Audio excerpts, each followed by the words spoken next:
Imagine boarding a ship bound for another star, closing your eyes and being promised you will open them again 2 centuries later, not aged, not bored, simply paused, no hunger, no loneliness. This is the seductive promise of the sleeper ship, and on paper, it erases almost every problem that makes interstellar travel impossible. But here is the truth nobody puts in the brochure. Putting a human to sleep does not stop time. It only stops the sleeper from noticing what time is quietly doing to their body and their ship. Radiation keeps striking, seals keep hardening, pumps keep wearing thin, and a sleeping passenger cannot repair a single failing part. The real question was never how long a person could sleep. It was how long an unwatched machine could keep them alive. If questions like this are the kind that keep you staring at the ceiling long after you should be asleep, I would really appreciate it if you tap that like button and subscribe. It really helps this channel grow. Now, brace yourself. Let's begin.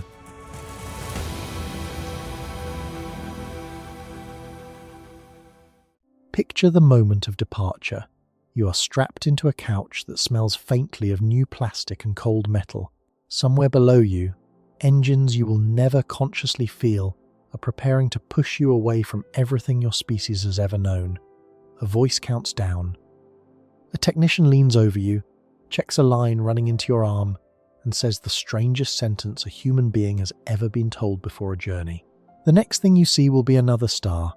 Then the lights dim, your eyelids grow heavy, and you surrender. No packing for decades, no slow crawl through the boredom of empty years, no watching your own face age in a mirror bolted to a bulkhead.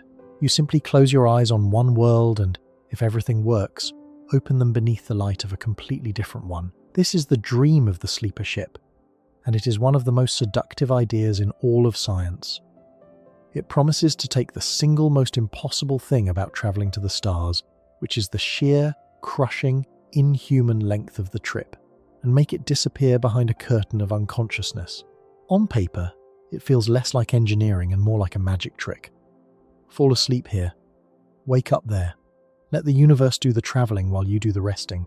But before we can decide whether that magic trick could ever actually work, we have to understand exactly what problem it is trying to solve.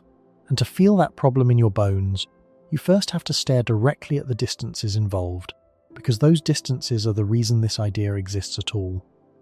Let us start with the nearest possible destination.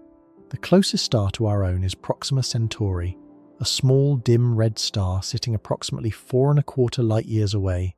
That phrase, 4¼ light-years, slides off the tongue so easily that it hides its own horror. A single light-year is roughly 6 trillion miles. So the nearest star to us, the absolute shortest interstellar hop imaginable, sits around 25 trillion miles from where you are sitting right now. Not million, not billion, trillion. To make that number mean something, consider the fastest object humans have ever flung into deep space. The Voyager 1 spacecraft, launched back in 1977, is currently coasting away from us at roughly 38,000 miles per hour. That is about 17 kilometers every single second. It is, by any human standard, blisteringly, unthinkably fast. Nothing you have ever ridden comes remotely close. And yet, if Voyager 1 had been aimed directly at Proxima Centauri on the day it launched, it would still need something like 76,000 years to arrive. 76,000 years. To put that in perspective, 76,000 years ago, our ancestors had not yet painted a single cave wall. Whole ice ages would come and go before the ship arrived. Entire languages, empires, and species would rise and vanish during a one-way trip to the very next star, using the best propulsion we have ever actually flown. So the first brutal truth of interstellar travel is simply this. With anything close to current technology, the journey does not take years. It takes an unbroken chain of human generations so long that the people who arrive would share almost nothing with the people who left. Now, engineers are not content to travel at Voyager's speed forever, and there are serious proposals to go dramatically faster. If we could somehow build a ship that cruised at 1/10 the speed of light, an almost absurd target that would require energy sources we do not yet possess, then the trip to Proxima Centauri shrinks to somewhere around 40 years, once you add in the time needed to speed up at the start and slow down at the end. Push the design harder, toward more exotic concepts, and optimists imagine crossing to the nearest stars in a single long lifetime. And the reason we cannot simply build a faster ship and shrink the trip to something comfortable comes down to raw energy, which is the wall behind the wall. To push a heavy crewed vessel up to even a tenth of light speed, and then slow it down again at the far end, would demand an amount of energy so colossal that it dwarfs what our entire civilization generates in a year. Speed, in interstellar terms, is not a matter of a better engine. It is a matter of energy budgets that stagger the imagination, which is precisely why every serious proposal keeps landing back at journeys measured in decades at best and centuries at worst. The distance will not be rushed, and a distance that cannot be rushed is a distance that must, somehow, be endured. But notice what has happened here. Even in the most hopeful, most generous scenarios that serious scientists are willing to discuss, the very best case is still measured in decades, and the more realistic cases stretch into centuries. There is no version of interstellar travel, using physics we can actually defend, where you leave on a Monday and arrive by the weekend. The trip is long. It is punishingly, structurally, unavoidably long. And that single fact poisons everything, because here is the problem that length creates. A human being awake is a human being who must be kept alive every hour of every day for the entire duration of the voyage. And keeping a human alive is astonishingly expensive when you are floating in a vacuum with no planet nearby to help you. Think about what your body quietly consumes without you ever thinking about it. You breathe in oxygen and breathe out carbon dioxide continuously, whether you notice or not. You drink water. You eat food. You produce waste that has to go somewhere. On the International Space Station, engineers use a rough rule of thumb that each crew member needs on the order of 5 kilograms of food, water, and oxygen every single day just to stay functioning. That is roughly 11 pounds of consumable supplies per person per day, before you have accounted for a single spare part or comfort item. 5 kilograms a day sounds almost manageable until you do what the universe forces you to do, which is multiply it by time. Over a single year, that same person needs close to 2 tons of supplies. Over 50 years, one traveller alone would burn through something in the neighbourhood of 90 tons of food, water, and air. And no one crosses the gulf between stars with a crew of one. Load 100 travellers onto a 50-year voyage, and you are suddenly talking about thousands upon thousands of tons of consumables. That is not a spaceship anymore. That is a small mountain of groceries with an engine strapped to it. Now, a fair objection arises immediately, and it is important to be honest about it. Real spacecraft do not simply carry every breath and every sip as dead weight, they recycle. The space station already reclaims a large fraction of its water from humidity, from washing, even from urine, and it splits water to regenerate oxygen. A well-designed closed-loop life support system could, in principle, dramatically reduce how much raw supply you need to launch, capturing and reusing air and water in an endless internal cycle. But recycling is not a magic escape from the problem, for 2 reasons that will matter enormously later in this story. First, no recycling system yet built is perfect. Every loop leaks a little, loses a little, and needs a steady trickle of fresh input to make up the difference, which over decades still adds up. Second, and more importantly, recycling systems are machines. They are pumps and filters and membranes and reactors that must run continuously, flawlessly for the entire trip. They consume power. They wear out. They demand maintenance. A closed-loop life support system does not eliminate the burden of keeping a human alive. It just converts that burden from a pile of supplies into a web of hardware that must never fail. And that brings us to the second great cost of keeping travellers awake, a cost that has nothing to do with food or air at all. Imagine actually being one of those awake passengers. You board the ship in your 20s. You will not arrive until you are old, if you arrive at all. Between departure and destination lie decades of your one and only life, spent inside a sealed metal volume, seeing the same faces, walking the same corridors, watching the same slow stars barely shift outside a window. There is no going outside. There is no new place to visit. There is no relief. For years upon years, your entire universe is the inside of a machine. Human beings are not built for that. We know this because we have watched, on a much smaller scale, what isolation and confinement do to people. Crews on long polar expeditions, submariners on extended patrols, astronauts on long station stays, and volunteers in isolation experiments all show the same warning signs. Tempers fray. Small irritations swell into obsessions. Sleep suffers. Motivation drains away. Conflicts that would be trivial on Earth become poisonous when there is no door to walk out of and no new person to talk to. Space agencies take this so seriously that they list isolation and confinement as a distinct, named hazard of deep space, right alongside radiation and gravity. It is not a soft, optional concern. It is a hard limit on what a crew can endure. We do not have to imagine what that confinement does to people, because we have run the experiment deliberately here on the ground. In one of the most ambitious attempts, a crew of 6 volunteers was sealed inside a mock spacecraft for 520 days, roughly the length of a round trip to Mars, never once stepping outside, cut off from the world, living on stored supplies in a windowless metal warren. What researchers watched unfold was quietly alarming. As the months dragged on, several crew members grew steadily less active, sleeping more, moving less, withdrawing into themselves. Their sleep cycles drifted. One crew member's body clock slipped so far out of step with the others that, for long stretches, he was awake while everyone else slept, alone inside a crowd. Studies of long polar winterovers have found a similar pattern, sometimes called the third quarter phenomenon, in which morale does not sink steadily but collapses hardest. Once the expedition is more than halfway through, and the end still feels impossibly far away. These were short confinements, measured in months, among carefully screened volunteers who knew a door would eventually open. Now, stretch that not to 500 days but to 15,000 or 50,000, with no door at any point in a human lifetime, and you begin to see why keeping a crew awake is not merely expensive in food and water.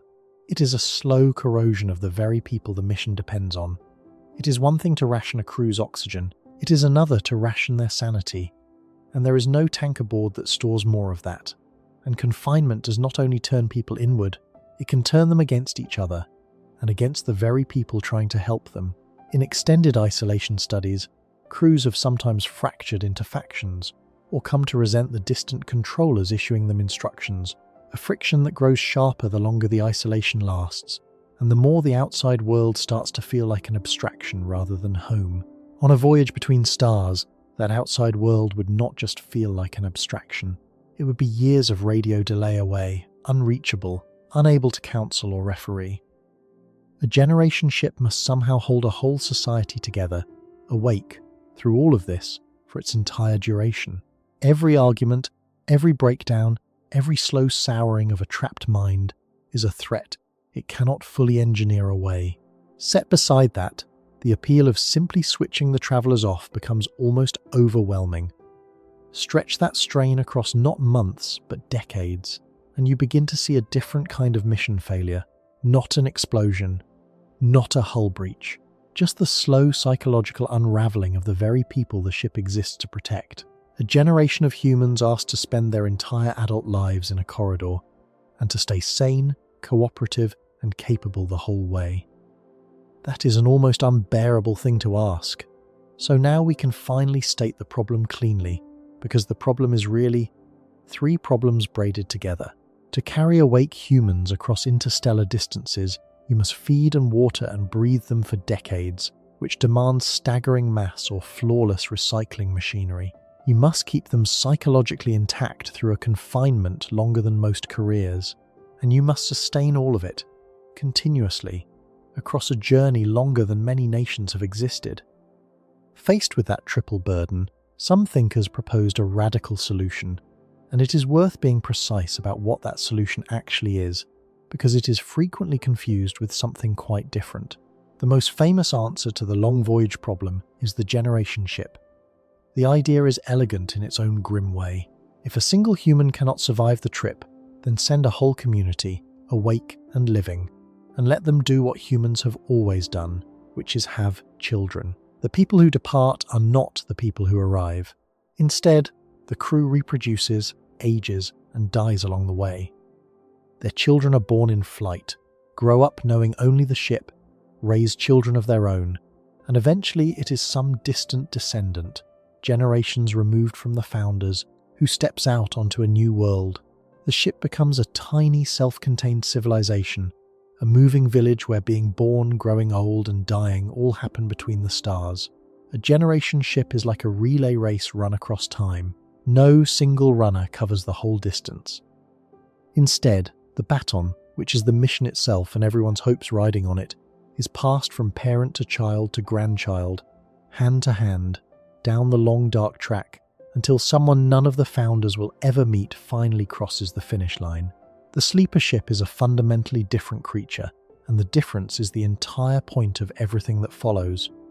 On a sleeper ship, the people who leave are meant to be the very same people who arrive. There is no relay. There is no chain of generations. Instead of passing the journey down to your descendants, you try to survive it yourself by not experiencing it at all. The passengers are placed into some form of deep dormancy, some deliberately induced state in which the body's normal, hungry, restless, aging processes are slowed down or, in the wildest versions of the dream, nearly suspended. The travellers do not live through the decades. They are carried through them, still and silent, and then, at journey's end, they are brought back. The same individual runner, in effect, is quietly carried the whole length of the track and set down at the finish line to wake and walk the final steps. That distinction changes absolutely everything about how the ship would be built and why. And this is where the seduction of the sleeper ship reveals its full power, because if, and it is an enormous if, you could reliably place humans into deep dormancy, you would strike directly at all three of the great burdens we just described. Start with the resource problem. A dormant body, if its internal engine is genuinely turned down, needs far less of everything. A person in a deeply slowed metabolic state breathes more slowly, burns fuel more slowly, and needs less food and less water to keep their cells ticking over. Even a modest reduction adds up massively over decades. If dormancy could cut each traveller's daily needs by a large fraction, then that 90-ton lifetime supply for a single passenger could shrink dramatically. Multiply that saving across 100 sleeping travellers and you are no longer hauling a mountain of groceries. You are hauling something a spacecraft might actually be able to carry. In fact, engineering studies of hibernation for space have suggested that putting a crew into a torpor-like state could meaningfully cut the required payload of oxygen, food and water, and could shrink the pressurized volume the ship needs by a substantial fraction because sleeping bodies do not need kitchens, gyms, recreation decks, or private cabins. That last point deserves a moment because it is easy to miss. An awake crew does not just consume supplies. They need room.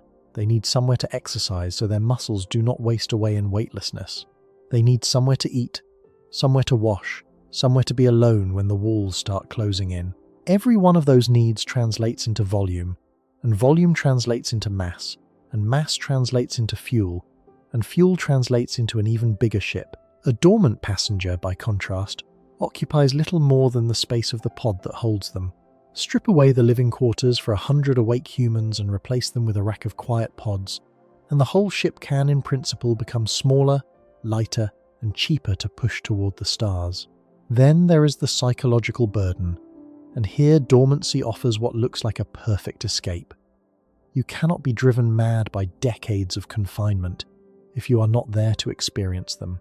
There are no arguments in a chamber of sleeping travellers, no cabin fever, no slow erosion of morale across the years, no festering grudges between people trapped together for a lifetime. From the passenger's own point of view, the decades of tedium and isolation simply never happen. One heartbeat, you are leaving home. The next, subjectively, you are arriving. The most human vulnerability of the whole endeavour, the fragile mind's need for novelty, freedom and companionship, is neatly sidestepped by switching the mind off. And there is a subtler prize hidden inside the sleeper ship concept, one that its advocates find especially tantalizing.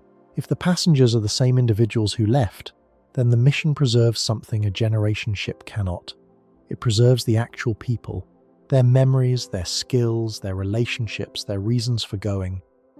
On a generation ship, the founder's dream is inherited by strangers who never chose it, descendants who may not even want to arrive. On a sleeper ship, the ones who dreamed of a new world are the ones who get to open their eyes upon it. The volunteers who signed up, trained and said goodbye are, in theory, the very ones who walk down the ramp. That is a profoundly different promise. It is not your great-great-grandchildren might see another star. It is you might see it with your own eyes in your own body.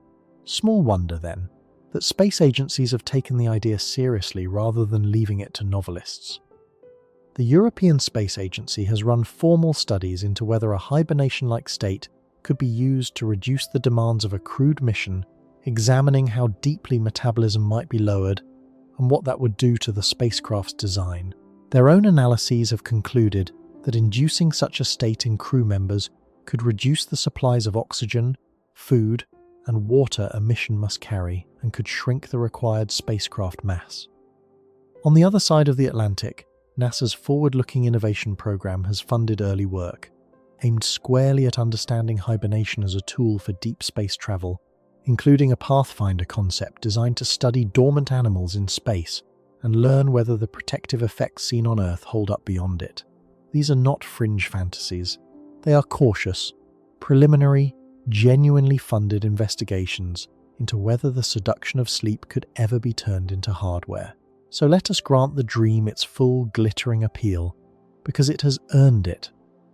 A sleeper ship offers, at least on paper, a way to carry the same human beings across a gulf of decades or centuries, using far less food, far less water, far less air, far less living space, and with none of the psychological torment that would grind an awake crew to dust. It takes the two things that make interstellar travel look impossible, the resource cost and the human cost of enduring the years, and it seems to make both of them melt away. It is, quite reasonably, one of the most hopeful ideas anyone has ever proposed for reaching another star, and yet, notice how much of that hope has been quietly resting on a single slippery little word: sleep. We have been using it as though we all know exactly what it means and exactly what it can do. Fall asleep here, wake up there. But real sleep, the ordinary kind you did last night, does almost none of what the sleeper ship dream requires. You still breathe at nearly your full rate when you sleep. You still burn fuel, still age, still need food and water within a day or two, still wake ravenous and stiff after a mere 8 hours. Ordinary sleep does not slow your body's clock in any meaningful way. It would not save a single kilogram of supplies over a decade. If the passengers on our starship merely slept, in the everyday sense, they would starve to death in orbit around their departure point long before they ever reached the void. So the sleeper ship does not actually run on sleep at all. It runs on something else, something far stranger and far harder, a spectrum of deliberately induced states that range from the merely deep to the almost unimaginable. Somewhere on that spectrum lies gentle sedation. Somewhere further along lies the medical cooling of the body that doctors already use in hospitals. Further still lies the genuine, metabolism-crushing torpor of hibernating animals. And out at the very edge, in territory that is still mostly the property of fiction, lies the idea of stopping the body almost entirely, of freezing a person into glassy stillness and thawing them back to life on the far shore. These states are not the same. They are not interchangeable. They differ from one another as profoundly as a nap differs from a coma, or a coma from a corpse. Some of them we can already do to a human being today, right now, in a hospital. Some of them we have only ever achieved in animals, and only for short stretches. Some of them we have managed with single organs, but never with a whole living person.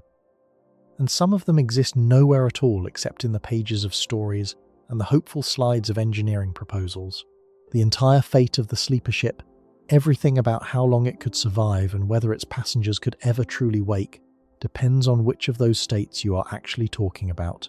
And almost every popular version of this dream cheats, quietly blurring the line between what medicine has genuinely accomplished and what remains pure speculation dressed up in scientific language. So before we can ask how long a sleeper ship could last in the dark, before we can talk about radiation and aging metal and the terrible problem of machines that must run for centuries with no one awake to fix them, we have to do something the daydream never does. We have to climb that ladder of stillness rung by rung and find out exactly where the science stops and the wishful thinking begins. Because it turns out that the hardest question about a sleeper ship is not how far it must travel or how much it must carry. It is a far more unsettling one. What precisely are we proposing to do to a living human body? And has anyone, anywhere, ever actually done it and brought the body back? So we left ourselves with a warning. The whole sleeper ship dream has been leaning its entire weight on one small, treacherous word, and that word is sleep. It sounds like something you already understand. It sounds safe, familiar, nightly. But the moment you try to stretch ordinary sleep across the years of a starship voyage, it collapses instantly, because everyday sleep does almost nothing that the dream demands. To see why, and to see what could actually work instead, we have to do something the daydream never bothers to do. We have to descend, one careful step at a time, into the deep, because dormancy is not a single condition. It is a long descent, and each step downward takes the body into a stranger, colder, more dangerous stillness than the one above it. At the top of that descent sits the light doze you had last night. At the very bottom, far below anything medicine can currently reach, sits the frozen, glassy silence of a body, turned nearly to stone. Every step between them is a different state of matter for a human being, with different rules, different risks, and a completely different answer to the one question that decides everything. Could you ever bring the body back? Let us take that first step, and start where you already are every single night. Ordinary sleep feels profound from the inside, but from the body's point of view, it is barely a pause at all. When you sleep, your metabolism, the total rate at which your cells burn fuel and consume oxygen, drops only slightly, by something on the order of 10 to 15% at its deepest. Your heart keeps beating at a healthy pace. Your lungs keep pulling in air at nearly their waking rate. Your body keeps its temperature locked near 37 degrees Celsius, spending energy constantly to stay warm, and within a matter of hours your body starts loudly demanding water and food again. You wake ravenous, stiff, and thirsty after a mere 8 hours of the deepest natural rest a human can manage. That is the fatal flaw. Natural sleep does not slow the body's clock. It just dims your awareness of it running. A passenger who merely slept, in the everyday sense, would still eat, still drink, still breathe, and still age at essentially the full human rate. Across a 50-year voyage, they would consume every bit as much as an awake traveller, and would arrive, if they survived, exactly as old. Ordinary sleep saves nothing, so the dream cannot possibly run on it, and we must step lower. The next step down is sedation, the kind of drugged unconsciousness doctors can induce with anesthetics, deepening in extreme cases into a medically induced coma. Here the mind goes truly dark. A deeply sedated patient is not dreaming and cannot be woken by shaking or shouting. This is real, confirmed medicine, done to human beings every day in hospitals around the world, and at first glance it looks like progress toward our goal, because the patient is switched off in a way that ordinary sleep never achieves. But sedation solves the wrong problem. Turning off the mind does not turn down the body. A sedated patient's cells still burn fuel at close to their normal rate. Their body still holds itself near 37 degrees. They still need oxygen delivered, water balanced, and nutrition supplied, often through tubes, because they can no longer feed themselves. Worse, a body held unconscious and motionless for a long time begins to deteriorate in predictable, dangerous ways. Muscles waste, blood pools and threatens to clot. The risk of infection climbs. Doctors work furiously to counter all of this, and even so, a medically induced coma is something they impose only for days or weeks as a desperate measure, never as a comfortable long-term state. Sedation buys unconsciousness, but it buys none of the metabolic savings the sleeper ship actually needs, and it introduces a fresh list of ways for the body to fail. So we must go lower still. The next step down is the deepest state medicine can currently impose on a human being and reliably bring them back from, and it is the first one that truly matters for our story. It is called therapeutic hypothermia, and it works by deliberately making a person cold. In hospitals today, Doctors sometimes cool a patient's core temperature down to roughly 32 to 34 degrees Celsius, several degrees below the normal 37. They do this most often after a cardiac arrest or a severe brain injury, and the logic is beautifully simple. Cold slows chemistry. For roughly every single degree Celsius the body cools, its metabolic rate drops by something in the neighborhood of 6 or 7%. Chill a body by 4 degrees and you have quietly reduced its fuel consumption by roughly a quarter. That cooling buys time. It reduces how fast starved brain cells die, giving the body a fighting chance while doctors work. This is the crucial fact. Therapeutic hypothermia is real. It is routine. It is done to conscious human physiology, and the patient is brought back afterward. It is genuine proof that you can turn a living person's metabolic dial downward, on purpose, and reverse it. That is not fiction. That is confirmed clinical practice. But now look hard at the numbers, because they are humbling. This deepest state we can safely impose lowers metabolism by only around a quarter, maybe a little more. And it is measured in hours and days, not years. Doctors do not leave patients cold for a month, let alone a decade, because even mild, deliberate cooling carries real dangers. Cold thickens the blood and raises the risk of clots. It suppresses the immune system, opening the door to infection. It can throw the heart's rhythm into chaos. Every hour a body is held cold is an hour of careful, active management by a team of specialists watching monitors. Stretch that to the scale of a voyage between stars, with no doctors, no hospital, and no one awake to intervene. And the gap between what we can do and what the dream requires yawns open like a canyon. So here is the honest ceiling of what has actually been done to human beings. We can sedate a person into darkness. We can chill them a few degrees and slow them by roughly a quarter for hours or days under intensive care. And that, right now, is the entire real inventory. Everything below this point on the descent has never been done to a whole living human being at all. To go deeper, we have to leave the hospital and turn to the rest of the animal kingdom, where nature has already solved a problem we can barely imagine, because there are creatures that do routinely, every single year, what no human has ever survived. They are the hibernators. Consider the humble ground squirrel. When winter closes in, this small animal does something that should, by every rule of human physiology, kill it. It lets its body temperature plunge, in the most extreme species, down toward the freezing point of water, dozens of degrees below what a human could endure. Its heart, which might race at hundreds of beats per minute when active, slows to just a handful of beats each minute. Its breathing becomes so shallow and infrequent, it can seem to stop for long stretches. And most astonishing of all, its metabolism can crash to as little as a few % of its normal rate, not a quarter, the way our best hypothermia manages. A few %. The animal's internal engine drops almost to idle, burning a tiny trickle of its stored fat to survive months of cold and darkness without eating or drinking at all. This is not a curiosity. It is the single most important proof of concept in the entire sleepership discussion, because it demonstrates that a warm-blooded mammalian body, built from the same basic machinery as ours, genuinely can be turned down to a deep, cold, near-suspended state, and then be turned back up again, alive and whole, over and over.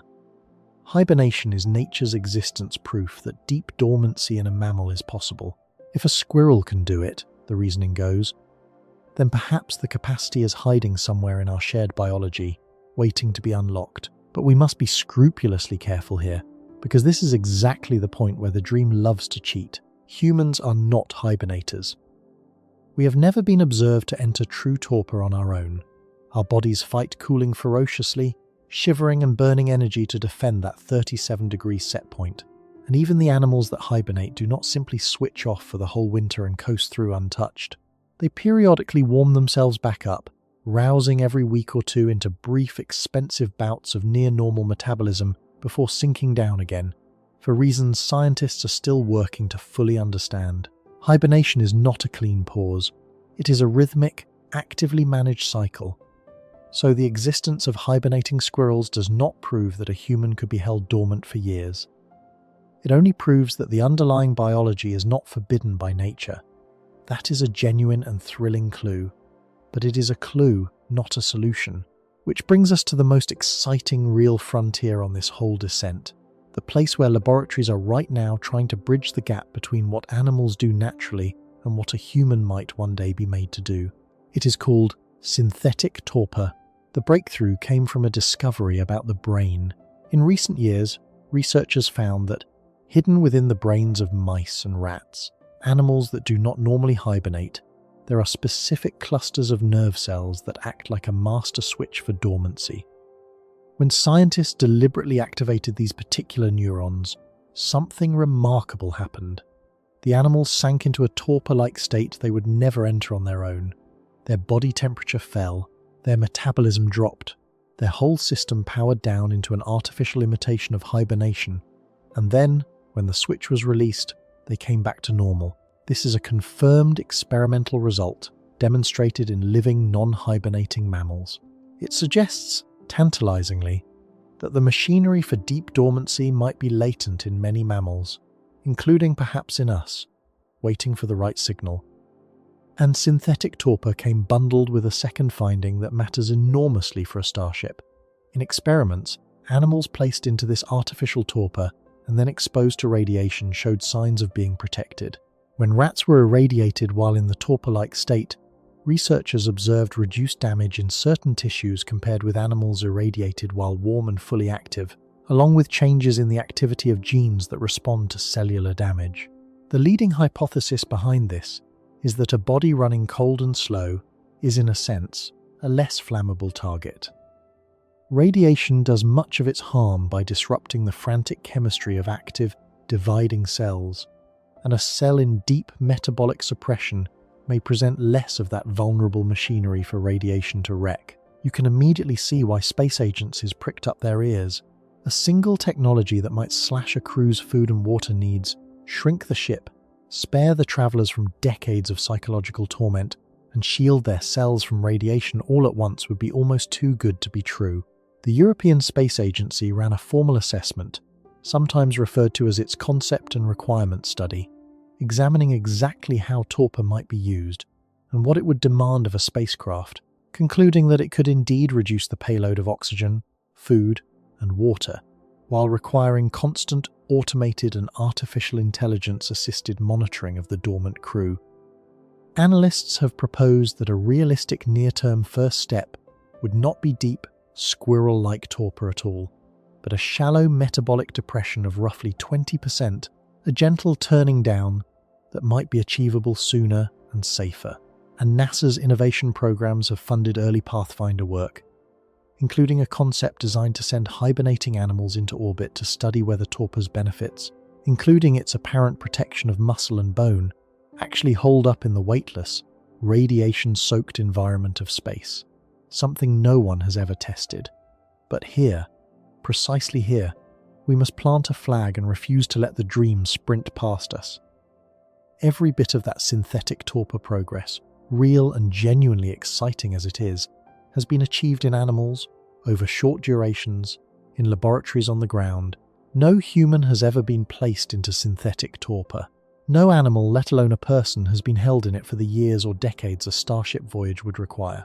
The radiation protection is a leading hypothesis drawn from animal tissue, not a proven shield for a human across a lifetime of cosmic bombardment. Synthetic torpor for long-duration human spaceflight is, at this moment, a candidate technology and an active research program. It is not a working tool. An experiment that puts a rat into a cold, quiet state for hours is a beautiful and important thing, but it is not evidence that we can safely do the same to a human being for 50 years. Those are separated by an ocean of unsolved biology. And even if every one of those problems were solved tomorrow, notice something about this entire branch of the descent, from hypothermia through hibernation to synthetic torpor. All of it merely slows the body. It does not stop it. A torpid squirrel is still alive, still breathing faintly, still burning a trickle of fuel, still, crucially, aging, just more slowly. Turn the human dial down by even a heroic 90%, and biology has not been halted. It has been stretched out. The clock still ticks. For a voyage of a few decades, deep torpor might be enough to make the arithmetic work. But the deeper into centuries the journey stretches, the more that slowly ticking clock starts to matter, and the more tempting it becomes to ask a wilder question. What if you did not slow the body at all, but stopped it completely? That question takes us off the gentle descent entirely and to the edge of a sheer cliff, into the realm of freezing, of cryopreservation. The idea is intoxicating in its simplicity. Chemistry slows when things get cold, as we have seen, so push the cold to its absolute extreme. Cool a body all the way down toward the temperature of liquid nitrogen, roughly minus 196 degrees Celsius, and its chemistry does not merely slow, it effectively stops. At that temperature, the molecular machinery of life is frozen in place, held in a stillness so complete that, in principle, a body could wait not for decades but for centuries or millennia, its biological clock not slowed but paused, unmoving, indefinitely. If torpor stretches the clock, freezing seems to shatter it entirely, except the universe extracts a terrible price for that stillness, and the price is written in ice. Your body is mostly water, and water has a lethal habit. When it freezes, it forms sharp crystals, and it expands. Freeze a living cell the ordinary way, and those growing ice crystals stab through its delicate structures, rupturing membranes, shredding the fine architecture that keeps the cell alive. A naively frozen body is not a preserved body. It is a body destroyed at the microscopic level, ruined in the very act of being cooled. This is the wall that has blocked the freezing dream from the beginning. The clever escape from that wall is called vitrification, and it is genuinely ingenious. Instead of letting the water crystallize, you replace much of the body's water with special chemicals called cryoprotective agents, a kind of biological antifreeze, and then cool everything so fast and so thoroughly that the liquid never gets the chance to organize itself into ice. Instead, it hardens into a glass, a smooth, structureless, glassy solid, with all the molecules frozen exactly where they were, no crystals, no stabbing, no shredding. Vitrification means turning tissue into glass rather than into ice, and it sidesteps the crystal problem elegantly. To be completely fair to the freezing dream, we should give it the credit it has genuinely earned at the smallest scales, because there the success is real and routine. Individual cells are cryopreserved every single day. Sperm, eggs, and early human embryos are routinely cryopreserved, stored in liquid nitrogen for years, and thawed to produce healthy babies. Children have been born from embryos that spent decades frozen before being warmed back to life. Small, simple samples of tissue can be preserved this way too. This is not speculation. It is established medicine, and it proves that the basic idea, pausing biological time in the deep cold and restarting it later, is not forbidden by nature. But here is the merciless catch: the reason a frozen embryo does not put a frozen astronaut within reach. The difficulty of vitrification does not stay flat as you scale up. It explodes. A single cell or a tiny cluster of cells is almost all surface, so it cools and warms almost instantly and evenly throughout, giving ice no chance to form. Make the object bigger, and its inside becomes harder and harder to reach. Heat has to crawl in from the surface, so the center always lags behind the edges. Cool too slowly anywhere inside, and ice crystallizes there and shreds the tissue. And the thawing is worse than the freezing, in a way that is easy to underestimate. The rate at which you must warm a vitrified sample to stop ice from forming on the way back up is far higher, by roughly a factor of 10 than the rate at which you had to cool it in the first place. Warm it too slowly and it crystallizes during rewarming. Warm it unevenly and the temperature differences crack it apart. And you must achieve this ferociously fast, perfectly uniform warming through the entire volume at once, which is exactly what becomes impossible as the object grows. Then there is the poison. The antifreeze chemicals that make vitrification possible, the cryoprotective agents that replace the body's water and stop it from crystallizing, are themselves toxic to living tissue at the concentrations required. Load enough of them into a body to guarantee no ice, and you risk killing the very cells you are trying to save. Load too little to avoid the poison, and ice returns.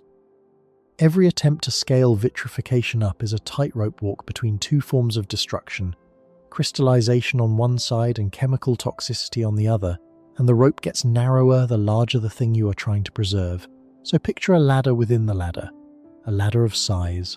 At the bottom rung sit single cells and embryos, which we can preserve reliably and have for many years.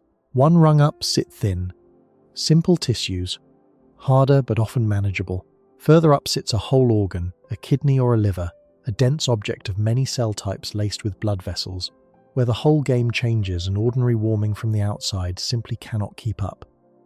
And this is exactly the rung where the cleverest recent work has been aimed, because to have any hope of warming something organ-sized fast enough and evenly enough, researchers had to abandon the idea of heating it from the outside at all and find a way to warm it from within throughout its entire volume at once. And this is precisely where the language starts to cheat, because everything hinges on one slippery little word: works. When you see that cryopreservation works, that vitrification works, that some tissue was frozen and brought back, every one of those statements is true, and every one of them is about something small. The dream then quietly stretches that same word across an enormous gap from a speck of tissue to a whole human being, as though the size of the thing were a mere detail rather than the entire difficulty. It is not a detail, it is the difficulty. Almost the whole distance between real cryobiology and science fiction lives inside that one unearned word. So the honest question is no longer whether freezing could ever work in principle, because at tiny scales it plainly does. The question is whether anyone has actually carried it all the way up to something the size of a real organ, past the poison and the impossible warming, and brought that back to working life. For decades, the answer was a flat and discouraging no. Every attempt to freeze and revive a whole organ ran aground on exactly those two reefs, the toxic loading and the uneven thaw.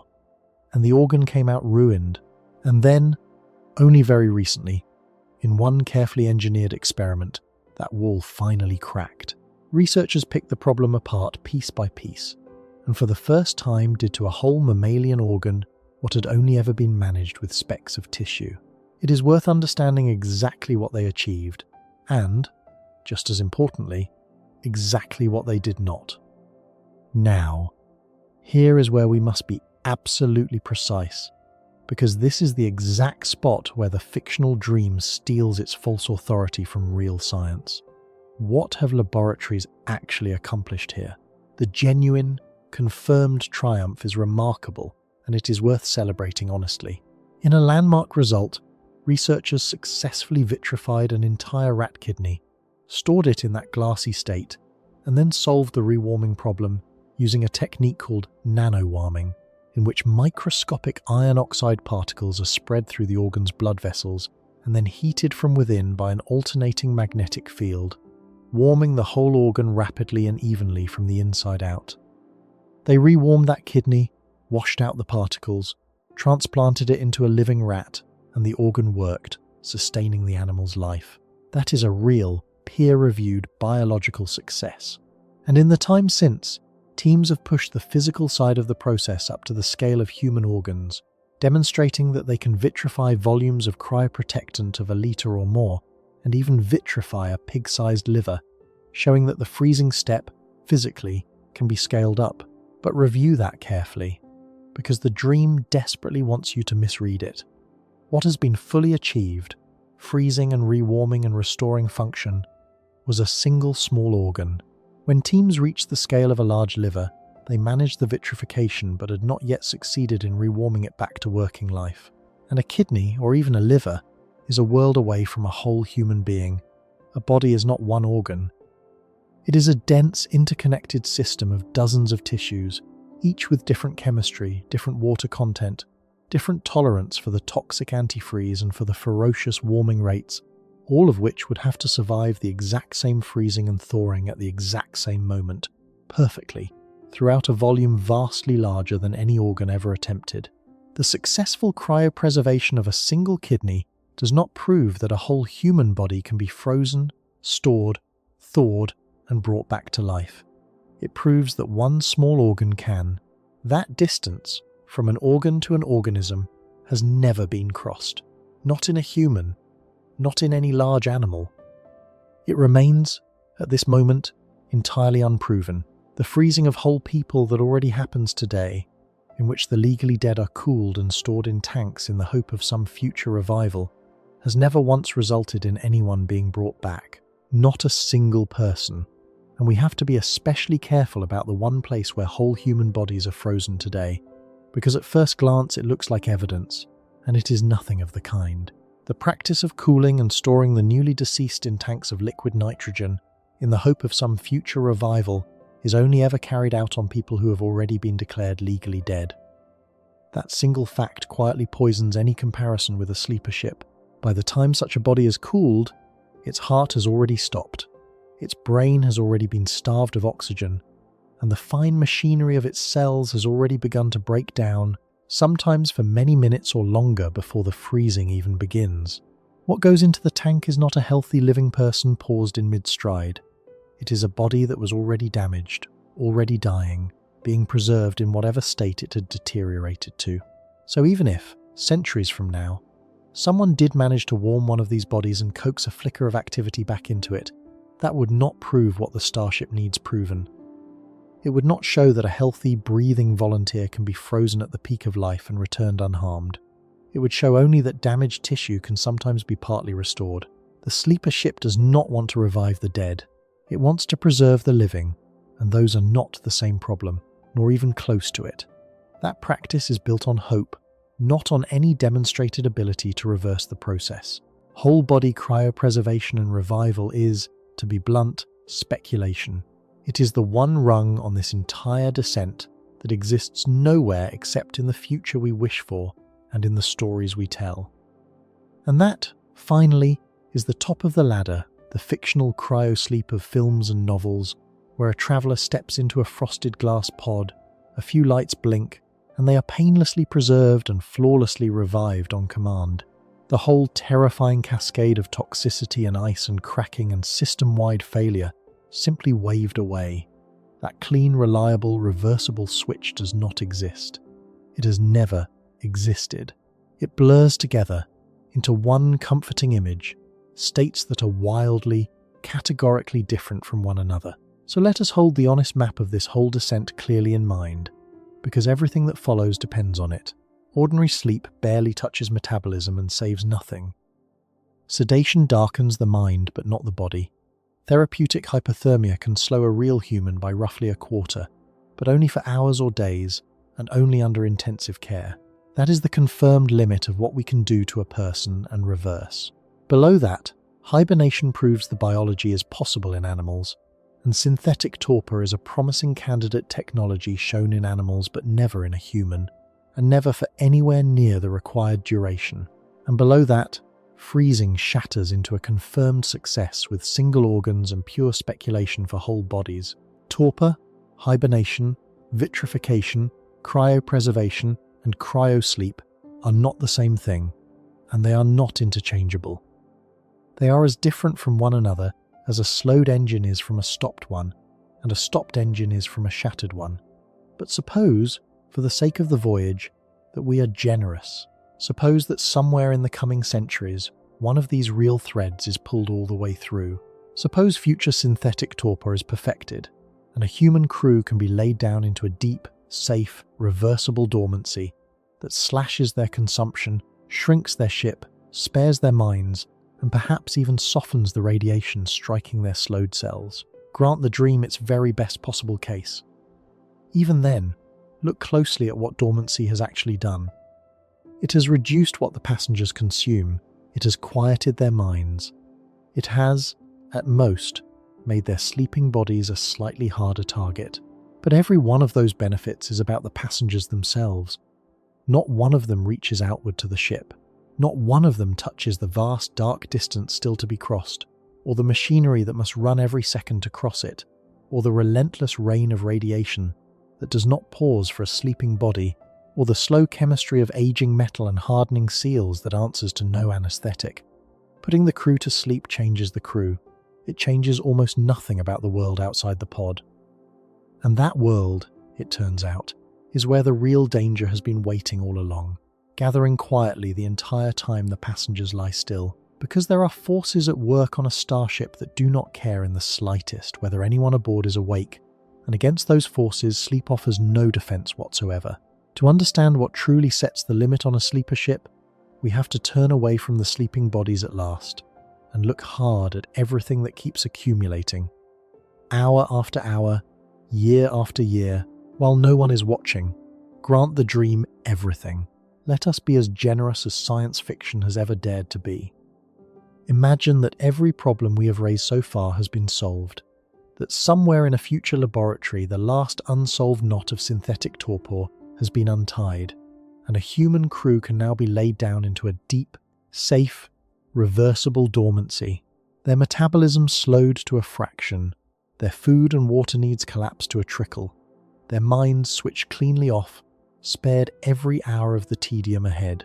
Their slowed cells even made them a little more resistant to the radiation that will strike them. Grant all of it. Assume sleeping is a solved problem. Now watch what happens anyway. The ship falls silent. 100 travelers lie motionless in their pods, chests barely rising, hearts ticking over at a crawl. The engines have long since finished their burn, and the vessel coasts now, a dark speck sliding through a dark ocean toward a star it will not reach for a very long time. There is no one at any control panel, no one on watch, no one, anywhere aboard, is capable of seeing, deciding, or acting. The most defining feature of a sleeper ship, the very thing that makes it different from every other kind of starship ever imagined, has just switched on. The passengers are helpless, not endangered, not merely vulnerable. Helpless, in the most literal and total sense, because they are unconscious, and an unconscious crew cannot supervise, cannot improvise, cannot repair, and cannot respond to anything that begins to go wrong. Hold that thought, because it is the beating dark heart of this entire question. On a generation ship, if a pump fails, someone hears it. Someone floats over, curses, opens a panel and fixes it, or at least tries. There is a mind aboard, awake and watching, ready to notice the small wrong sound before it becomes the large catastrophe. On a sleeper ship, there is no such mind. The pump fails, and it simply stays failed. The alarm sounds in an empty corridor. The problem grows in the dark, unwatched, uncorrected, for as long as it takes to either fix itself or finish the ship.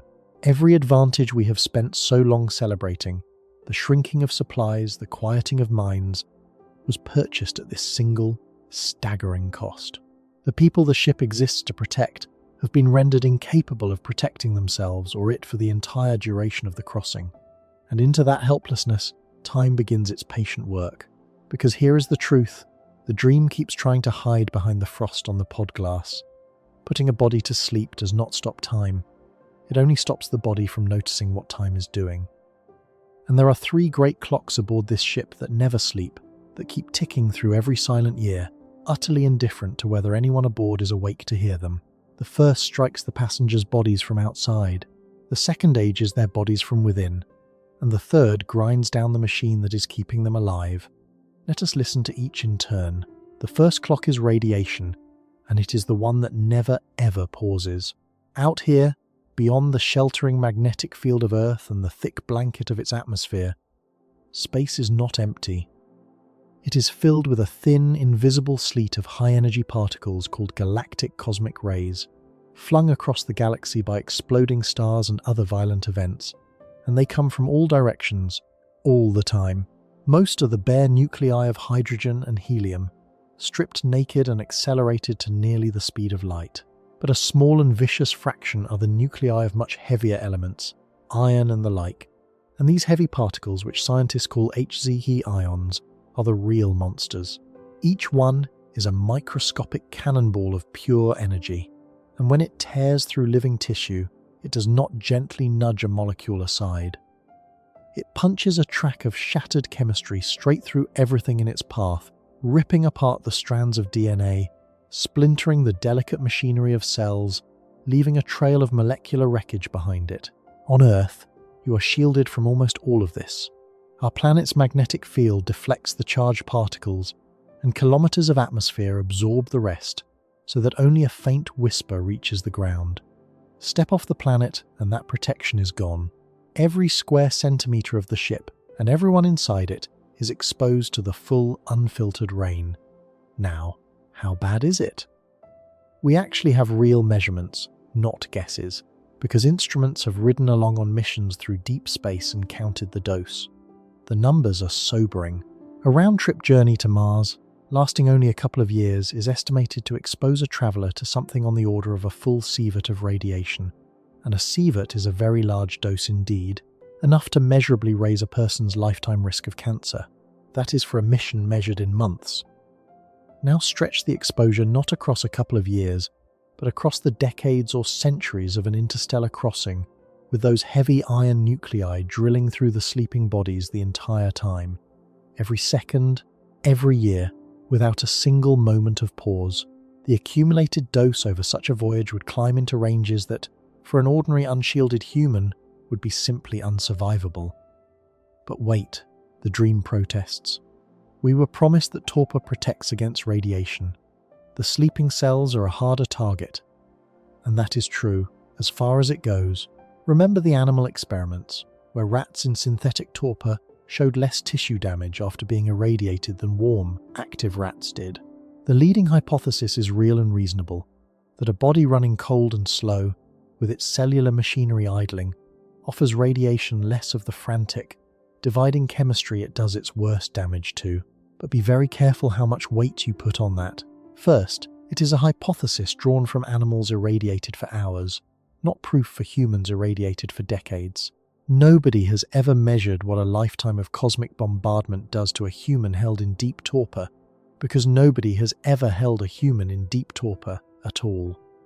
Second, and this is the crucial point, torpor at most makes the body a little more resistant to each incoming particle.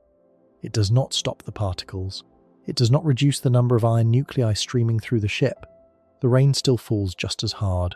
Torpor might, optimistically, mean each drop does slightly less harm, but the sheer number of drops keeps climbing, year after year, and there is no metabolic trick that makes a body immune to a rain of particles striking its cells for decades on end.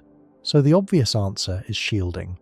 Wrap the sleeping crew in something thick enough to stop the particles. And here we run headlong into one of the cruelest and least intuitive facts in all of spaceflight, a fact that overturns the whole comfortable image of simply building a thicker wall. You would think that more shielding always means more protection. It does not.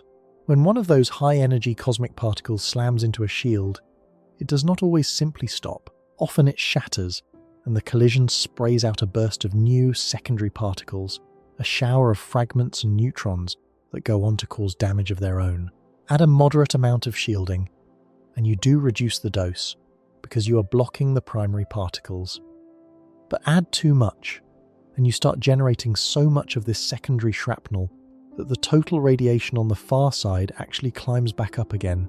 Studies modelling shielding for a Mars crew have found exactly this counterintuitive result, that the dose falls as you add material, reaches a minimum at a certain thickness, and then, if you keep piling on mass, begins to rise once more as the secondary particles multiply. There is a sweet spot, an optimum thickness of roughly a few tens of grams of material per square centimetre, beyond which more armour makes things worse, not better. Sit with what that means for our ship. You cannot simply out-armour the galaxy. There is a hard limit to how much good raw shielding can do, and past that limit, adding mass is not just useless dead weight dragging down your propulsion, it is actively harmful. To shield a sleeper ship well, you would need something cleverer than a thick wall. You would want to wrap the pods in the ship's own necessary mass, its water, its fuel, its supplies, using material you had to carry anyway. And even then you would be reducing the dose, not eliminating it. The radiation clock cannot be stopped. It can, at best, be slowed a little, and it never ever pauses, striking the sleeping bodies every second of every year of the entire crossing. That is the first clock. Now the second, and this one ticks not outside the body but within it. We keep using the word dormancy, and it summons an image of a body held in perfect stasis, unchanging, waiting. But even in the deepest torpor we can realistically imagine, the body is not stopped, it is only slowed. Remember, torpor stretches the biological clock, it does not shatter it. A torpid animal still breathes, still burns a trickle of fuel, still repairs and degrades and ages, just more gradually. And across the vast timescale of a starship voyage, more gradually is not the same as not at all. Slower process by 90%, and over 10 years it has still done a full year's worth of work. Over a century, a full decade's. The body ages, just quietly, and a sleeping body accumulates its own particular menu of injuries, with no one awake to manage them. Consider what we already know happens to unconscious, motionless patients here on Earth, in the best hospitals we have. Their muscles waste away from disuse, the body dismantling tissue it is no longer using. Their bones thin and weaken, and this is on Earth with gravity. Aboard a coasting starship in weightlessness, the problem compounds. Because we know from decades of astronaut data that weightlessness by itself, even in a wake, exercising crews, drives relentless loss of bone and muscle. Astronauts on the space station must exercise for hours every day just to slow the decay, and they still return weakened. A dormant passenger cannot exercise. They lie still, in weightlessness, for years. Now, here is a genuinely hopeful thread, and we should be fair to it. In hibernating animals, something remarkable happens, something that defies this whole grim expectation. Hibernators emerge from months of near-total stillness with their muscle and bone largely intact, far better preserved than a motionless human would be.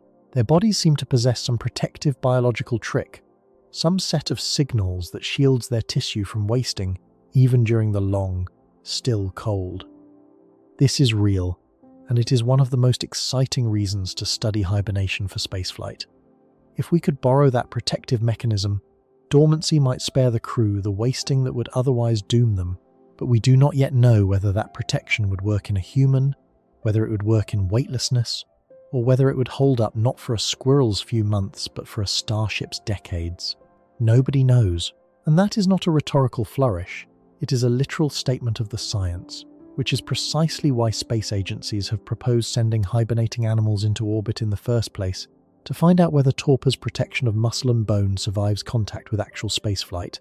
That experiment has not returned its answer. The protection is a candidate, a hope grounded in animal biology, not a demonstrated shield for a sleeping human. Until we know, we have to treat the wasting of the dormant body as an open and dangerous question, and muscle and bone are only the beginning of the internal clock. A cold, slowed body faces the thickening of the blood and the threat of clots, the same danger that stalks hypothermia patients and long immobilized patients alike. A clot that forms in a sleeping traveler has no doctor to catch it. The immune system, suppressed by cold and by the long stillness, stands down its defenses so that any infection, any latent virus stirring back to life, meets little resistance and no treatment. And through it all, that relentless radiation is drilling away at the body's DNA, accumulating damage in cells that, in torpor, may have dialed down their own repair machinery so that the wreckage piles up faster than it can be cleared. There is no immune response to marshal, no medicine to administer, no surgeon to intervene. Every one of these processes, which a hospital would fight around the clock, is simply left to run, unopposed, in the dark, for the length of the voyage. Then there is the single most fragile moment of the entire journey, the one the dream always glosses over, and it comes at the very end. Rewarming, bringing the body back. We saw with vitrified organs how catastrophically hard it is to warm something evenly and safely from deep cold, how the thawing is often more dangerous than the freezing. The same brutal principle haunts even the gentler forms of dormancy. A body that has been held slowed and cold for decades cannot simply be switched back to full life. It must be carefully, precisely restarted, its temperature raised, its chemistry rebalanced, its slowed heart coaxed back to a normal rhythm, its systems brought back online in the right order, without shock or clotting or collapse. On Earth, doctors rewarming a hypothermia patient watch for exactly these complications, and they are managing a body cooled for hours. Here, at the end of an interstellar voyage, the body has been dormant for decades, and there is no doctor. The rewarming must be performed flawlessly, automatically, by the ship itself, on a body that has aged and been irradiated and immobilized the entire way. That is the second clock's final and cruelest hour. Even if the sleeping went perfectly, the waking could still fail. So the passengers are being struck from outside by radiation that never pauses, and aged from within by a biological clock that dormancy only slows. But there is a third clock, and in some ways it is the most important of all, because it governs the very machine on which the other two depend. It is the aging of the ship itself. Everything we have said about protecting and sustaining the crew, the shielding, the trickle of recycled air and water, the careful maintenance of cold, the automatic monitoring, the eventual flawless rewarming, all of it depends on machinery. Pumps, valves, seals, sensors, fluids, electronics, power systems, and here is the quiet, devastating truth. Machines age too, whether or not anyone is using them, and they age in ways no amount of dormancy can slow, because they are not dormant at all. They are running continuously the entire voyage because they must to keep the sleeping crew alive.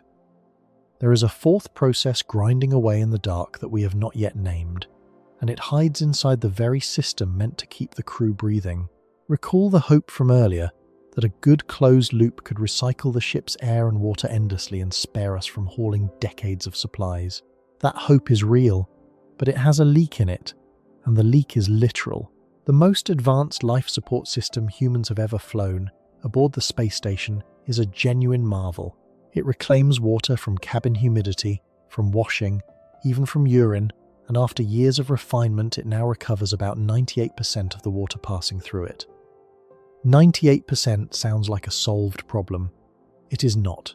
It means that every time the water goes around the loop, about 2% of it is simply lost, and on a voyage there is no resupply ship to top up the tanks. 2% loss per cycle after cycle, year after year, is a slow bleed that never stops, and the ship must carry enough reserve to cover every drop of it across the entire crossing. And the recycling machinery is not some passive, eternal filter. It is an intricate chain of pumps, membranes, distillers and reactors that must run continuously and that fouls, clogs and breaks. On the space station, one key component that helped close the oxygen loop by turning exhaled carbon dioxide back into usable water suffered repeated contamination problems and had to be pulled out entirely for years before a replacement went back in. That is with a crew aboard and a supply line to Earth. The oxygen the crew breathes, remember, is not stored in some vast tank. It is manufactured, continuously, by splitting recycled water with electricity, which means the air the sleepers breathe depends on the water loop, which depends on the pumps, which depend on the power. Every one of the ship's lifelines is knotted to every other, and a failure anywhere in that chain, with no one awake to unclog a fouled reactor or swap a failed pump, propagates straight to the sleeping bodies as a rising carbon dioxide level or a falling supply of breathable air that no one will notice until it is far too late. Then there is the problem of temperature, which turns out to be far stranger and more relentless in space than our earthbound intuition expects. The dormant crew must be held within a narrow band of temperature, cold enough to keep them in their slowed state, but never so cold that their tissue is damaged, and never so warm that they slip back toward a full metabolism the ship cannot feed. Hold that band for decades. It sounds like a thermostat problem, the kind of thing a house manages without effort. In space, it is nothing of the kind. On Earth, excess heat drains away easily into the surrounding air. In the vacuum between the stars there is no air, and so there is only one way for a spacecraft to shed heat at all, by radiating it away as infrared light from its surfaces. That is a slow, fussy process, and it means every warm thing aboard, every pump, every computer, and the sleeping bodies themselves, is constantly dumping heat that has to be carried to a radiator and beamed into the dark. Meanwhile, the side of the ship facing away from any star sits only a few degrees above the coldest temperature the universe allows, so the vessel is forever caught between the heat it makes inside and the deep cold of space outside, and it must balance the two with pumps pushing fluid through pipes to move warmth from where it is made to where it can be lost. Those pumps age, those fluids can leak or freeze. A radiator can be punctured by a fleck of debris. And if the thermal balance drifts, even slowly, even by a few degrees over the years, there is no dramatic alarm, only a sleeping crew being gradually chilled past the point of return, or gradually warmed out of the state that keeps them alive, in a ship that is otherwise working perfectly. The temperature does not need to fail loudly to be lethal. It only needs to drift, quietly, and keep drifting. Think about the humblest components. A rubber or polymer seal, the kind that keeps precious air from leaking out into the vacuum, does not stay soft and flexible forever. Over years and decades, seals harden, grow brittle and crack, their materials slowly breaking down. A pump that circulates coolant or air has moving parts that wear against one another with every rotation, and over billions upon billions of cycles, that wear accumulates until, one day, the part fails. Lubricants degrade, fluids grow contaminated or slowly leak away, sensors drift out of calibration, so that the ship's own senses begin, imperceptibly, to lie to it. Electronics, bombarded by that same cosmic radiation, suffer damage in their delicate circuits, bits flipping, components degrading, until logic that worked perfectly at launch begins to falter. None of this requires a dramatic catastrophe. It is simply the slow, patient entropy that afflicts every complex machine ever built, and it grinds on continuously, indifferent to the sleeping crew, for the entire length of the voyage. And here is where the helplessness we started with becomes truly lethal. Because on any ordinary long mission, the answer to aging machinery is maintenance, crews repair. They replace worn parts, recalibrate drifting sensors, patch leaks, swap out failed units for spares. The reason a machine can last far beyond its natural lifetime is that intelligent hands keep tending it. But our sleeping crew cannot tend anything. The one defense against the third clock, the watchful, capable, improvising human, lies unconscious along with everyone else.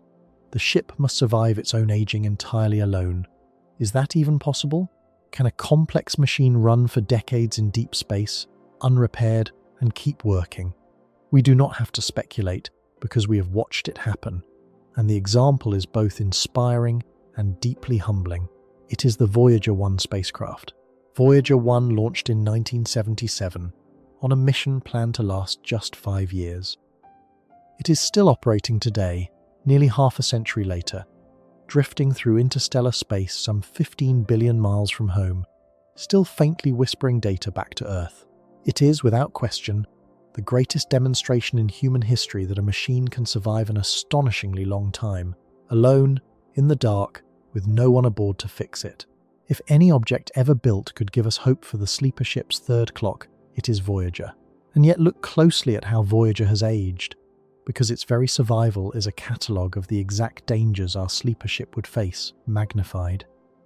Voyager is powered by a radioisotope generator, a device that turns the heat of decaying plutonium into electricity.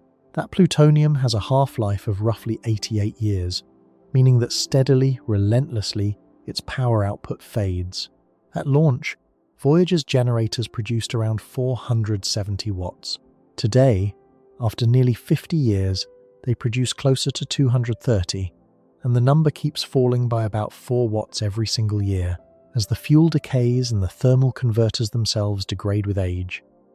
To cope, NASA's engineers have been forced into a slow, painful retreat, switching off instrument after instrument, heater after heater, sacrificing pieces of the spacecraft one by one just to keep the essential systems alive a little longer. Voyager is not dying because something broke. It is dying because physics is winning, because power fades and components wear, and there is nothing anyone can do to reverse it. And Voyager has grown fragile in exactly the ways our seals and pumps discussion predicted. Its thrusters have suffered from clogging in their fuel lines, slowly narrowing over the decades. Its engineers have had to perform delicate remote surgery, reviving backup thrusters unused for years, coaxing dormant systems back to life across a signal gap of nearly a full day each way, because the spacecraft has become, in the words of its own mission team, essentially single-string, meaning that for critical systems, there is no longer any backup left. If the one remaining component fails, that function is simply gone forever. Every clever save the Voyager team has pulled off has bought a little more time against an outcome that is ultimately certain. Now here is the piece that should stop the sleeper ship dreamer cold. Every one of those miraculous rescues that has kept Voyager alive for half a century was performed by human beings. By a team of brilliant engineers on Earth, awake, watching, thinking, sending up commands, improvising fixes, deciding which instrument to sacrifice next. Voyager has survived not because it was built to last forever, but because it has never, for one moment, been truly alone. There has always been a mind tending it from afar. Our sleeper ship has no such mind. It is too far away for any meaningful help from home, its signals taking years to cross the Gulf, and its own crew lies unconscious in their pods. It would have to do everything the Voyager team has done. All the noticing, all the deciding, all the improvising, all the sacrificing of one system to save another, entirely by itself, automatically, for far longer than Voyager has lasted, with no one awake to catch the mistake that a machine, however clever, will eventually make. Voyager proves that a spacecraft can survive for decades in the dark. But it proves it only with a lifeline of human attention that our sleeping ship would not have. And there is one last threat, the most unsettling of all, because it strikes at the very thing we have been counting on to save the ship, its mind. Everything we have imagined, the self-monitoring, the automatic repairs, the careful management of power and temperature and air, depends on computers. On the ship's electronic brain staying sane. But that brain is not immune to the radiation raining through the hull. It is a prime target for it. When one of those high-energy particles passes through a microchip, it can dump a tiny burst of charge into the circuitry and flip a single bit of information, turning a 0 into a 1, corrupting a number, scrambling an instruction. Engineers call these single-event upsets, and they are not hypothetical. Spacecraft suffer them routinely, and even our sturdiest deep space veterans have been struck. The venerable Voyager 1, at one point, began sending home a stream of garbled nonsense, its telemetry corrupted, and it took engineers on Earth months to trace the fault and coax the spacecraft back to coherence.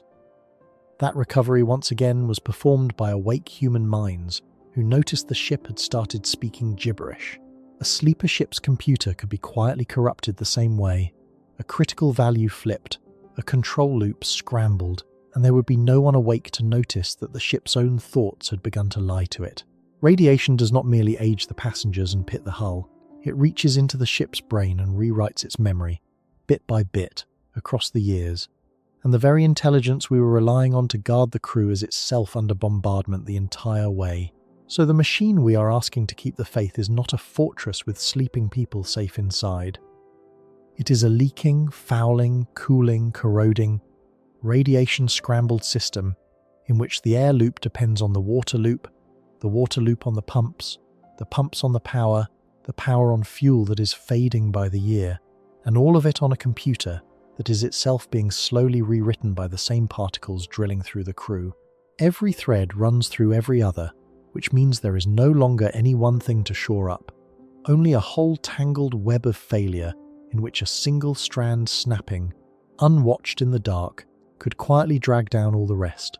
So now, at last, we can see the full shape of the danger, and it is nothing like the comfortable dream we began with.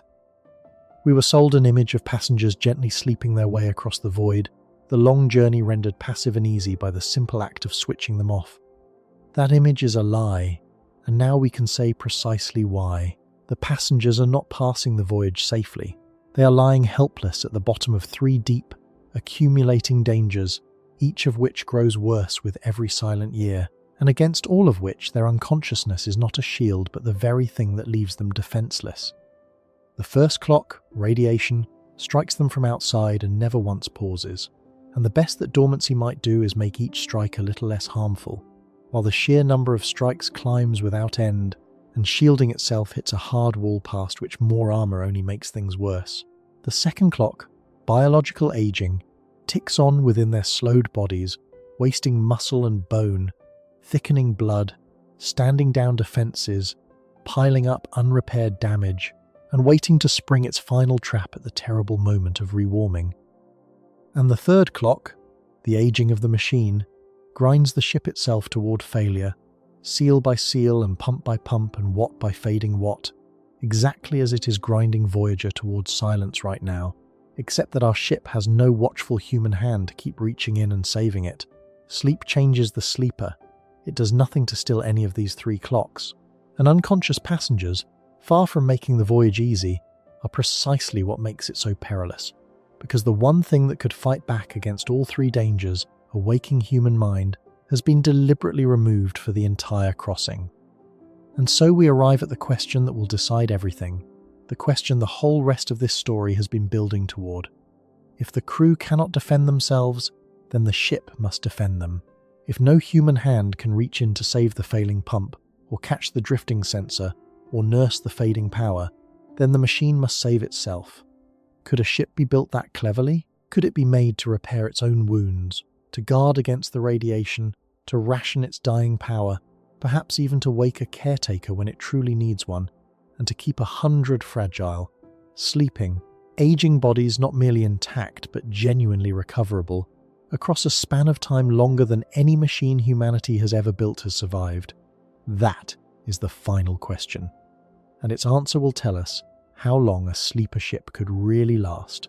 So we ended with a challenge thrown down like a gauntlet. If the sleeping crew cannot defend themselves against the three clocks, then the ship must do it for them. If no human hand can reach in to save the failing pump, catch the drifting sensor, or nurse the dying power, then the machine itself must become the defender. The physician, the engineer, and the guardian all at once, for longer than any device we have ever built has survived.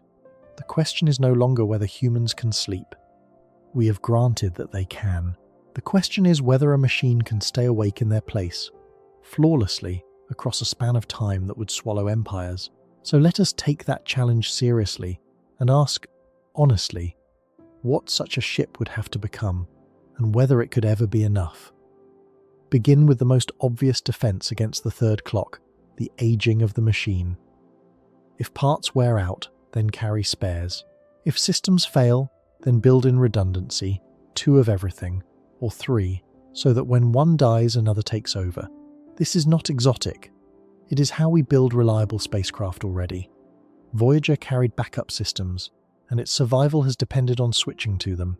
So imagine our sleeper ship laced with redundancy, every critical pump shadowed by a twin, every vital circuit mirrored, a deep reserve of replacement parts stored against the long attrition of the years. But redundancy is a subtler comfort than it first appears, and its limits are written in cold arithmetic. Every backup is itself a machine, and it ages too, whether it is running or waiting in reserve. Seals harden in an unused pump just as they harden in a working one. Electronics degrade under cosmic radiation, whether they are switched on or off. So redundancy does not defeat the third clock. It only buys time against it, and the time it buys is finite. Carry 2 of everything, and you might last twice as long, roughly. But not forever. And each spare you add is more mass to accelerate, more mass to shield, a heavier ship demanding more fuel, which demands a bigger ship still.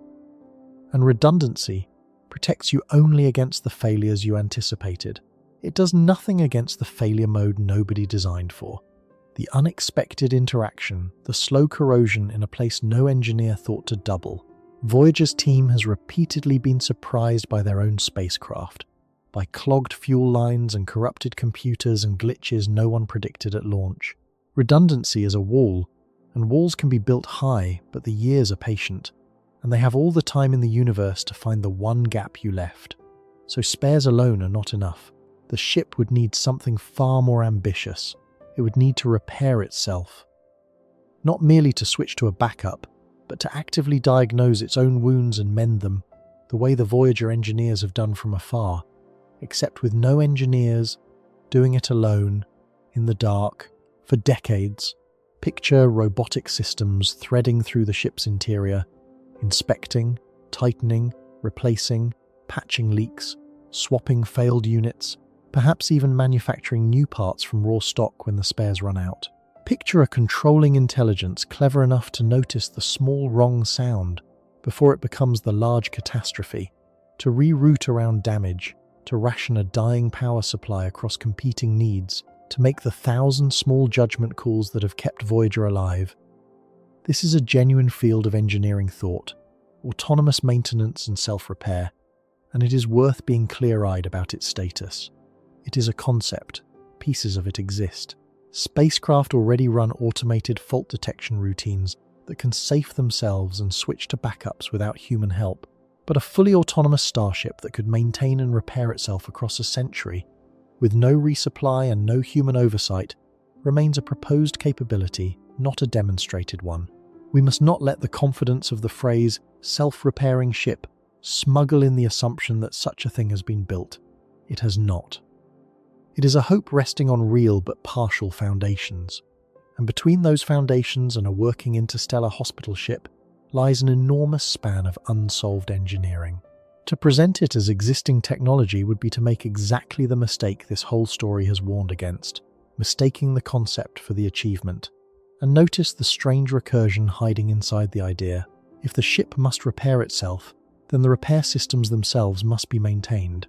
What repairs the repairers? What fixes the robot that fixes the pump, when that robot's own seals harden and its own circuits are drilled by cosmic rays?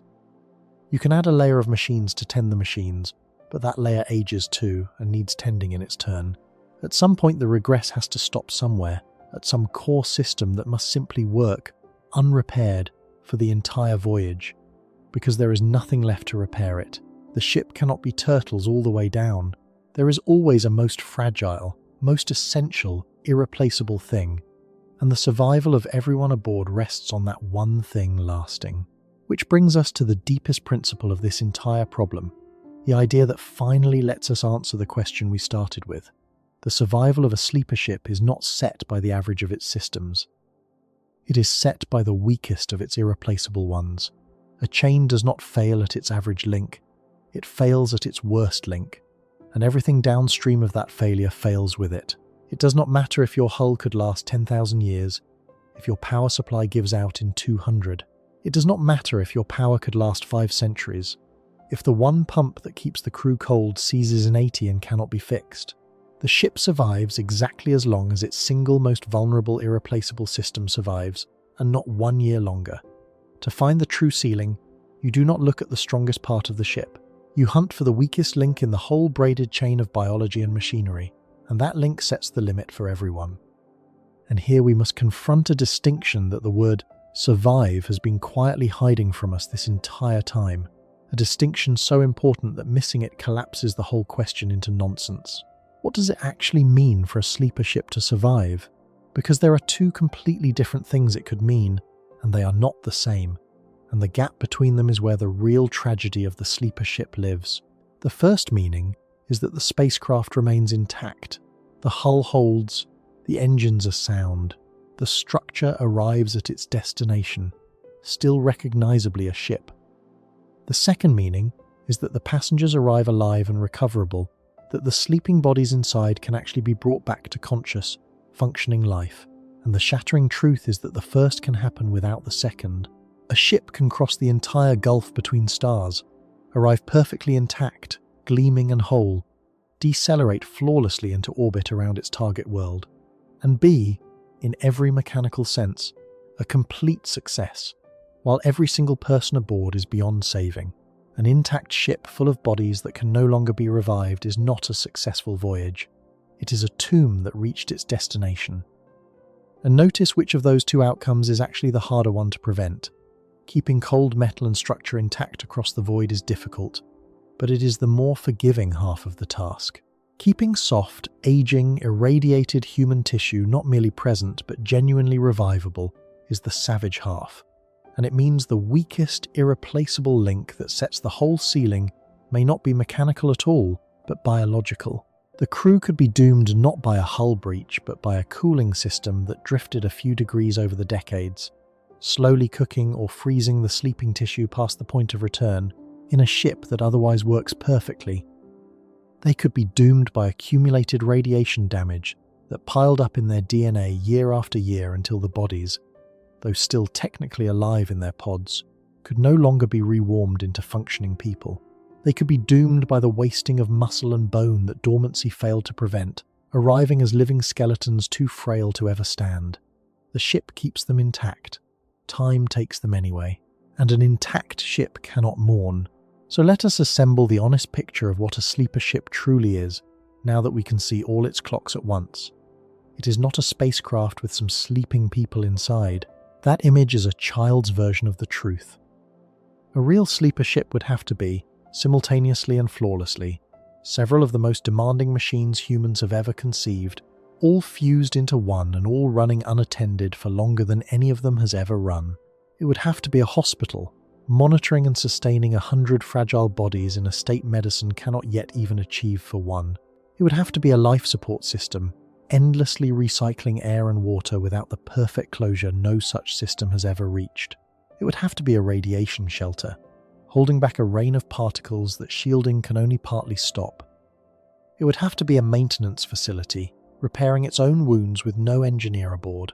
And at the very end, after all those decades of flawless operation, it would have to be a revival machine, performing on 100 aged, irradiated, long dormant bodies the single most delicate procedure in the whole endeavour, one it has never once rehearsed on a living crew. Every one of those roles must succeed. Any one of them failing dooms the passengers, and they must all succeed together for longer than any complex human machine has ever survived. Now, to be fair, and to hold the full spectrum honestly in view, let us sort what such a ship would need into the 4 honest categories we have been building toward, because they are not all equally speculative, and it matters enormously which is which. Some of what the sleeper ship requires might be reached by extending techniques we already possess. We can already cool a human body and slow its metabolism by a modest fraction for a limited time and bring it back. We can already build spacecraft that run automated fault detection and survive for decades. We can already recycle a large fraction of a crew's air and water. Stretch and improve these real capabilities, and you can imagine, without magic, a ship that carries a crew through a shallow, manageable dormancy for a journey measured in years rather than centuries.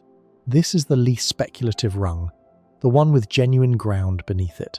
Some of what it requires might become possible through future synthetic torpor, the deep, safe, reversible dormancy that laboratories are chasing right now in animals. The biology is not forbidden, as the hibernators prove. The brain switches exist, as the rat experiments show. But turning that into a state a human can safely inhabit for decades is unproven, and it is a candidate technology, a promising research program, not a tool we can build with today. To assume it works is to assume a breakthrough that has not happened. Some of what it requires would demand unproven whole-body cryopreservation, the true freezing of a person into glassy stillness and their flawless return. And here we must be unflinching. This has never been done. We have vitrified and rewarmed and successfully transplanted a single small organ, a genuine and beautiful achievement. But a whole human body has never been frozen, stored, thawed, and brought back to life. Not once, not ever, in any laboratory or any animal. To build a ship on the assumption that a body can be frozen and revived is to build it on a foundation that does not yet exist, and some of what it requires remains entirely speculative, belonging to no laboratory at all, only to the future we wish for. The perfectly reliable, century-long, self-repairing, autonomous ship, the flawless automatic revival of 100 aged bodies with no doctor present. The clean, painless cryo-sleep pod of the films. These are not near-term engineering. They are hopes dressed in the language of hardware, and honesty requires us to name them as such. Any real estimate of how long a sleeper ship could last, then, is really a question about which of those 4 categories you are willing to lean on. Lean only on the first, on extensions of what we can already do, and you get a ship that might carry a shallowly dormant crew across a voyage of perhaps years to a few decades, its ceiling set by the fading of its power, the wearing of its pumps, the slow accumulation of radiation, and the limited depth of dormancy we can safely reverse. That is a defensible ship. That is a ship grounded in evidence. Lean on the deeper categories, on perfected torpor, or whole-body freezing, or flawless century-long autonomy, and you can imagine ships that cross to distant stars over centuries, but every one of those ships is built on a breakthrough that has not occurred, and their true survival time is not a number we can calculate. It is a wager on a future we cannot yet see. And this is the moment, at last, to step back from the machinery and the biology and the careful categories, and to feel the full strangeness of what we have been describing. Because there is something quietly staggering hidden inside this whole idea, something that goes beyond engineering and touches on what it means to entrust a future to a machine. Consider what a sleeper ship actually asks of us. It asks us to build a machine and then to place inside it the sleeping bodies of people we love, or of ourselves, and then to let that machine carry those helpless bodies out into the dark, alone, for a span of time that would outlast the builders, outlast their children, perhaps outlast their nation and their language and every institution that made the ship possible. The engineers who designed the cooling system that must not drift will be long dead before it is tested by time. The programmers who wrote the logic that must not fail will never know whether it held. The whole endeavour is an act of trust extended across a gulf of years so vast that no one who makes the promise can ever be present to see it kept. We would be asking a machine to be more faithful for longer than any machine has ever been, and to be faithful precisely when no human remains awake to hold it to account. There is a particular kind of vulnerability in that, and it is worth naming clearly because it is the true heart of this story. We are used to the idea that a person can watch over a sleeping person, that the vulnerable can be protected by the vigilant. A parent watches a sleeping child. A doctor watches a sleeping patient. But a sleeper ship inverts something ancient in that arrangement. Here, the vigilant is not a person at all. It is a device. The sleeping humans have handed the whole of their trust, their bodies, their futures, the entire continuation of their conscious existence, not to another mind but to a mechanism, and that mechanism must keep the faith across a darkness longer than memory. We would be entrusting an entire human future to systems that must, by the very nature of the voyage, outlast the humans who built and understood them. There is a loneliness in that idea that no amount of clever engineering can quite dissolve. And even if the machine keeps its faith, even if every clock is held at bay, every pump tended, every degree of cold maintained, every particle of radiation survived, there remains that final, unrehearsed act, the waking. After all the decades of flawless silence, the ship must do the one thing it has never done with living passengers aboard. It must bring them back. It must raise 100 cold, slowed, aged, irradiated bodies through the most dangerous transition of the whole voyage, the rewarming, the restarting of hearts that have crawled for years, the careful rebalancing of chemistry in bodies that have not truly lived for a lifetime, and it must do this perfectly, automatically, with no doctor to catch the clot or the arrhythmia or the collapse on the first and only attempt that will ever matter. Reaching the destination is not enough. That is the final, sobering truth this whole story has been circling.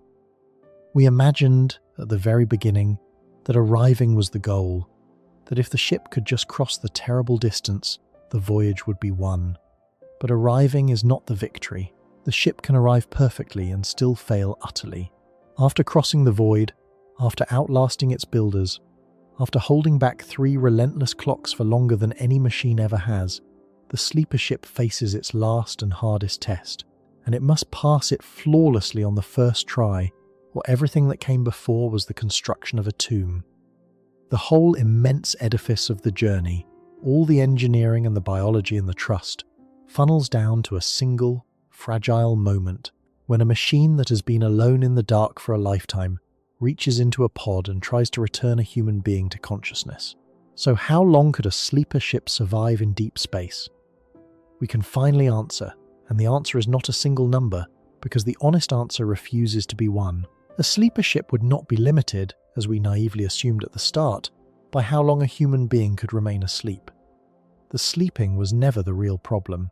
It would be limited by how long an unattended machine could preserve biologically recoverable human beings, while surviving radiation that never pauses, materials that harden and crack, power that fades year by year, fluids that leak and foul, sensors that drift, software that falters, and the endless silent accumulation of 1,000 small chances for an irreversible failure that no one is awake to prevent. Its ceiling is set not by biology alone, nor by machinery alone, but by whichever irreplaceable thread of the two, woven together, frays first. And that ceiling, measured against the real evidence we have, is far lower and far more fragile than the dream would ever admit. We have, in Voyager, a machine that has lasted nearly 50 years in the dark, and it stands as both the finest proof of what is possible and the clearest warning of what is not. It has lasted, but only barely, only single string now, only by the constant grace of human hands reaching across the void to save it again and again. Take away those hands, ask it to last, not 50 years, but 200. Ask it to keep not instruments but living bodies recoverable. Ask it to end its long solitude by performing surgery on 100 sleepers, and you have asked for something that lies well beyond anything we have ever done, and well beyond anything we can currently promise. Perhaps, someday, we will learn to do it. Perhaps future minds will perfect the deep torpor that eludes us now, will build the self-mending ship that can truly outlast its makers, will master the whole terrible chain from the first cooling breath to the final flawless waking. It is not forbidden by the laws of nature. Nothing we have said makes it impossible, but nothing we have found makes it inevitable either. And everything we have found insists that we not confuse the wish with the deed, the concept with the machine, the sleeping organ with the waking person. For now, the sleeper ship remains what it has been all along, a beautiful and dangerous idea that promises to make the impossible distances of the stars melt away behind a curtain of unconsciousness, and that hides, behind that same curtain, the hardest engineering and biology humanity has ever contemplated. It asks us to put our future to sleep, and to trust the dark to keep it. And the deepest lesson of the whole endeavour is not a triumphant one. It is the quiet, humbling recognition that a sleeping traveller is only ever as safe as the machine that watches over them, and that we have never yet built a machine we could trust for that long, alone, with no one awake to save it. To cross to the stars this way, we would have to build not just a ship, but a keeper of faith made of metal and code, one that must stay awake through the whole long night that its passengers will never feel, and be waiting, ready and unbroken, at the dawn none of its builders will ever see.